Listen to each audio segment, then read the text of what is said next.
mwisho wa mwaka huu. Leo ni 31. Na tunaanza mwaka mpya leo tu usiku.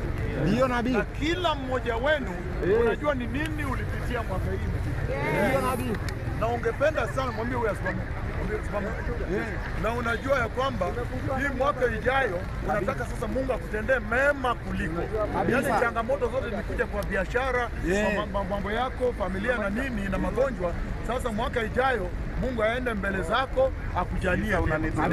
Basi Mungu tutoe makofia hapa. Ndio. Vilemba vyetu tuweke chini. Wacha tutoe makofia. Kwanza tu kupokea Yesu hapa. Baraka za kwanza zimwage wapi?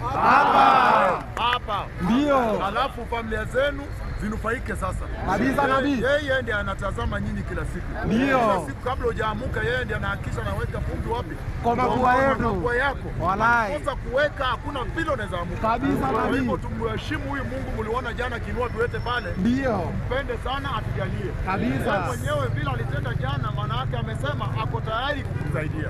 Ndio nabii. Sasa mrudie baada yangu na nguvu semeni Bwana Yesu mkuu. Bwana Yesu mkuu. Mimi leo nimeamua. Ninaokoka. Ninakupokea moyoni mwangu. Ewe Bwana Yesu. Kama mwokozi wangu. Tafadhali unisamehe dhambi. Na hii mwaka ijayo 2026 unilinde, unibariki, uniinue katika jina kuu la Yesu. Mimi leo nimeokoka. Wacha niwaombee hapa katika maisha zao zote na biashara zao na familia zao, jamii zao, mifugo zao, shamba zao, kila kitu ambao umewapea kama ni hawa. Utawajalia, utawalinda vyema kabisa.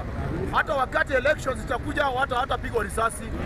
Hao watu utalinda na damu la Yesu. Hao watu wataenda mbele, utaongeza watoto wao wataenda shule vyema.